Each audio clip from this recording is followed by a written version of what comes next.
Assalamualaikum warahmatullahi wabarakatuh. Yang terhormat Ibu Sri Wahyuni, SHMH, selaku dosen pengampu mata kuliah Hukum Acara Perdata kelas 3A5.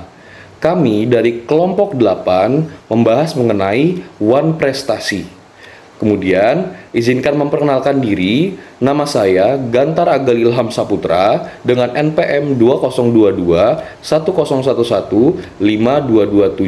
Kemudian dengan partner saya yaitu Saya Sofi Kurniawati Eka Putri dengan NPM 2022-1011-5228.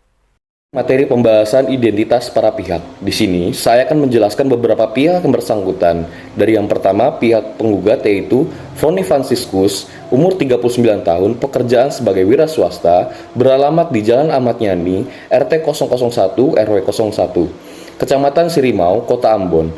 Dalam hal ini memberikan kuasa kepada Noija Fileo Pistos, SHMA, advokat atau penasihat dan konsultan hukum berkantor di Kelurahan Wainitu, RT 002, RW 004, Samping Swalayan Planit 2000, Kecamatan Nusaniwe, Kota Ambon. Berdasarkan surat kuasa tertanggal 11 Juni 2020, selanjutnya disebut sebagai penggugat. Dan beberapa pihak yang bersangkutan yang menjadi turut tergugat yaitu Margareta Siske Rambitani Salamoni, umur 45 tahun, jenis kelamin 4, perempuan, kebangsaan Indonesia, bertempat tinggal di Jalan Ahmad Yani, nomor 16, RT 001, RW 01, Kelurahan Uritetu, Kecamatan Sirimau, Kota Ambon. Selanjutnya disebut sebagai tergugat 1. Kemudian, Marlin Salamoni, umur 23 tahun, jenis kelamin perempuan, kebangsaan Indonesia, bertempat tinggal di Jalan Ahmad Yani, nomor 16, RT 001, RW 01, Kelurahan Uritetu, Kecamatan Sirimau, Kota Ambon. Selanjutnya disebut sebagai tergugat 2. Gugat selanjutnya adalah Jacqueline Salamoni, umur 19 tahun, jenis kelamin laki-laki, kebangsaan Indonesia, bertempat tinggal di Jalan Ahmad Yani nomor 16, RT 001, RW 01, Kelurahan Uritetu, Kecamatan Sirimau, Kota Ambon. Selanjutnya disebut sebagai tergugat 3. Kemudian ada Hong Salamoni, pekerjaan wira swasta, bertempat tinggal di Jalan Ahmad Yani, nomor 16, RT 001, RW 01, Kelurahan Uritetu, Kecamatan Sirimau, Kota Ambon. Selanjutnya disebut sebagai turut tergugat 1. Kemudian ada Ince Salamoni, pekerjaan wira swasta, bertempat tinggal di Jalan Ahmad Yani, nomor 16, RT 001, RW 01, Kelurahan Uritetu, Kecamatan Sirimau, Kota Ambon. Selanjutnya disebut sebagai turut tergugat 2. Kemudian Ade Salamoni, pekerjaan wira swasta, bertempat tinggal di Jalan Ahmad Yani, nomor 16, RT 001, RW 01, Kelurahan Uritetu, Kecamatan Sirimau, Kota Ambon. Selanjutnya disebut sebagai turut tergugat 3. Foni Salamoni, pekerjaan wira swasta, bertempat tinggal di Jalan Ahmad Yani nomor 16, RT 001, RW 01, Kelurahan Uritetu, Kecamatan Sirimau, Kota Ambon. Selanjutnya disebut sebagai turut tergugat 4. Kemudian ada Noni Salamoni, pekerjaan wira swasta, bertempat tinggal di Jalan Ahmad Yani nomor 16, RT 001, RW 01, Kelurahan Uritetu, Kecamatan Sirimau, Kota Ambon. Selanjutnya disebut sebagai turut tergugat 5. Kemudian yang terakhir, Kepala Kantor Badan Pertanahan Kota Ambon beralamat di Jalan Jenderal Sudirman nomor 1, Pandan Kasturi. Dalam hal ini memberikan kuasa kepada Dev AH Poro SH, kemudian Said Hasan Asegaf SHMH, kemudian Sudinal M Patimura SH, kemudian Kumalasari Rameon SIMSC, kemudian Muhammad Ristianto SST, kemudian Hari Isa Febrianto SH, kemudian Wahyu Narullah Asma SH, beralamat pada Kantor Pertanahan Kota Ambon, Jalan Jenderal Sudirman Tantui, nomor 1, Ambon, berdasarkan surat kuasa khusus nomor 229 SKU 081.71 MP 0202 6 2020 tertanggal 9 Juni 2020 yang telah didaftarkan di Kepaniteraan Pengadilan Negeri Ambon pada tanggal 18 Juni 2020 dengan nomor 446 2020. Selanjutnya disebut sebagai turut tergugat 6. bahwa pada awalnya ibu penggugat yang bernama almarhum Nyonya Noni Tesani dan almarhum Yongki Salamoni, suami tergugat 1, ayah dari tergugat 2 dan 3, saudara kandung dari turut tergugat 3, 4, dan 5, melakukan perjanjian sewa menyewa di depan notaris PPAT Arnasya Apatinama SH terhadap sebidang tanah yang adalah milik bersama dari almarhum Yongki Salamoni atau yang kita sebut dengan tergugat, di mana bidang tanah tersebut berada di dalam sertifikat hak milik dengan nomor 578 dengan pemegang hak antara lain Noni Salamoni, Hong Salamoni, Ince Salamoni, Ade Salamoni, Foni Salamoni, dan Yongki Salamoni, di mana sampai saat ini sertifikat tersebut belum dipecahkan atau dibagikan ke masing-masing pemegang hak. Dengan dasar sertifikat hak milik inilah orang tua penggugat, almarhum Nyonya Noni Tesani dan almarhum Yongki Salamoni atau yang kita sebut dengan tergugat, bersepakat untuk melakukan perjanjian sewa menyewa terhadap bidang tanah yang berada dalam sertifikat hak milik nomor 578 dengan ukuran seluas 4x9 meter selama 30 tahun di depan notaris PPAT Arnasya Apatinama. Perjanjian sewa menyewa di mana terhitung dari tanggal pembuatan akte tersebut pada tanggal 19 Februari tahun 2000 sampai dengan Februari tahun 2030 dengan harga sewa 6 juta rupiah yang akan dibayarkan dalam 6 tahap sebagaimana diuraikan di dalam Akta Notaris Perjanjian Sewa Menyewa nomor 2107 tahun 2000. Untuk terrealisasinya perjanjian sewa menyewa antara ibu penggugat almarhum Nyonya Noni Tesani dengan almarhum Yongki Salamoni atau kita sebut dengan tergugat, maka turut tergugat 1 sampai dengan turut tergugat 4 bersedia membuat surat tidak keberatan kepada ibu penggugat almarhum Noni Tesani yang saat itu akan membangun bangunan sementara di atas bidang tanah yang disewa tersebut. Namun, ketika penggugat dan almarhum Yongki Salamoni tiba di kantor notaris, ternyata notarisnya tidak berada di tempat. Sehingga penggugat dan almarhum Yongki Salamoni yang merupakan suami tergugat 1 dan ayah dari tergugat 2 dan 3, serta saudara kandung dari turut tergugat 1 sampai dengan 5, hanya dilayani oleh salah satu pegawainya yang bernama Nyonya Juliana Magdalena Tahalele. Ibu Juliana Magdalena meminta penggugat dan almarhum Yongki Salamoni meninggalkan KTP-nya dan menyatakan bahwa nanti kalau perjanjian sewa menyewa yang sudah selesai dibuat baru diberitahukan. Oleh sebab itu, almarhum Yongki Salamoni segera pulang, sedangkan Foni Franciscus masih berada dan berbincang dengan Ibu Juliana Magdalena. Beberapa hari kemudian, penggugat kembali ke notaris PPAT Patiwal Nicholas SH bersama dengan almarhum Yongki Salamoni. Dan setibanya di sana, almarhum Yongki Salamoni diminta untuk menandatangani perjanjian yang telah ada tanpa dibacakan oleh pihak notaris.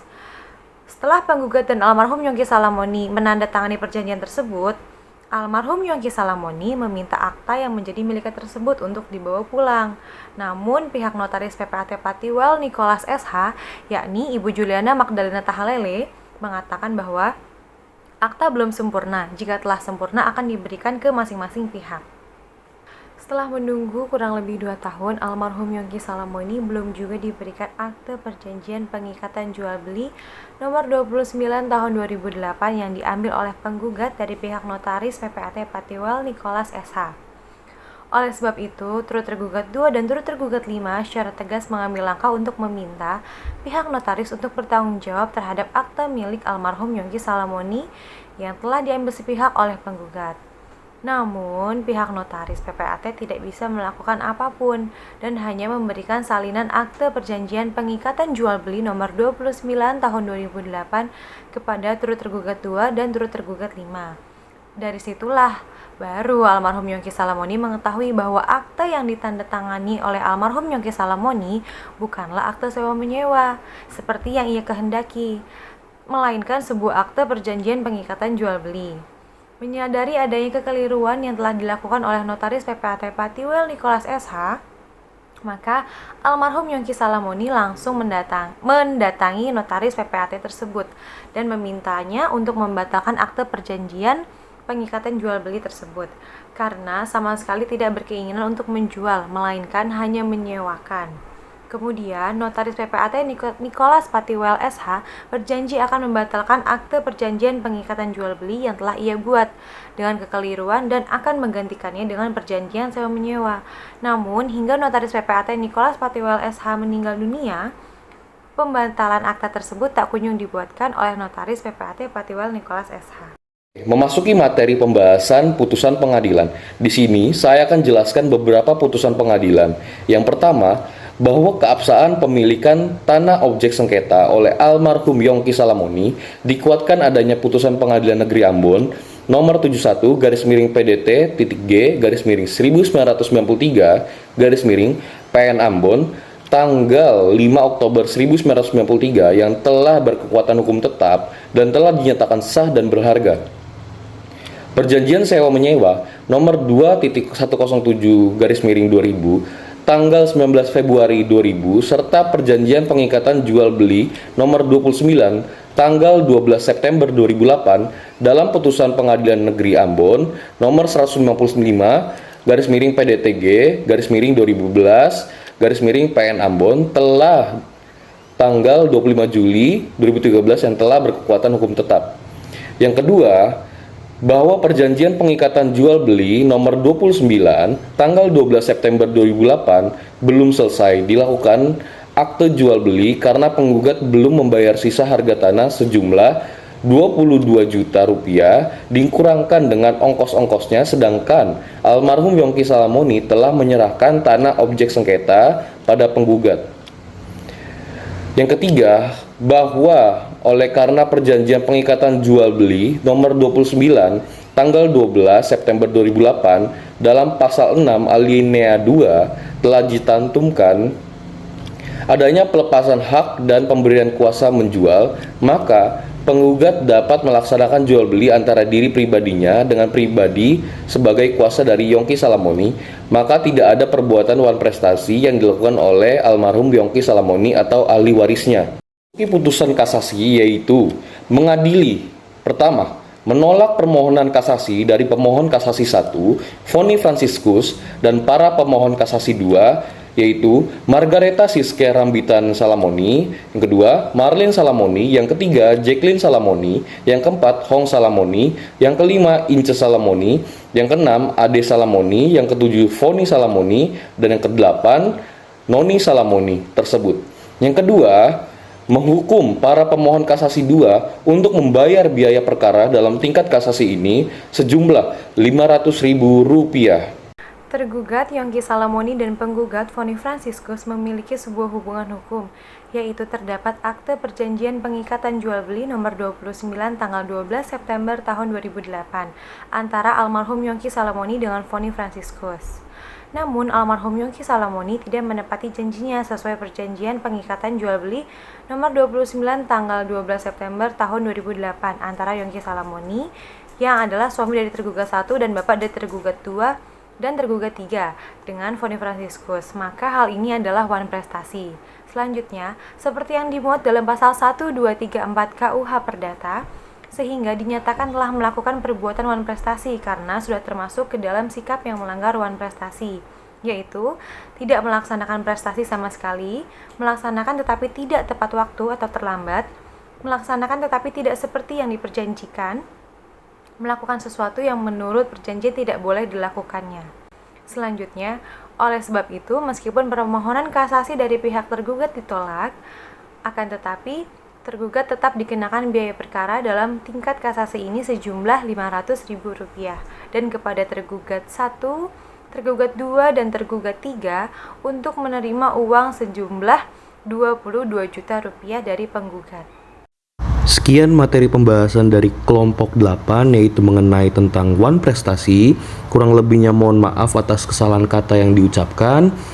Terima kasih. Wassalamualaikum warahmatullahi wabarakatuh.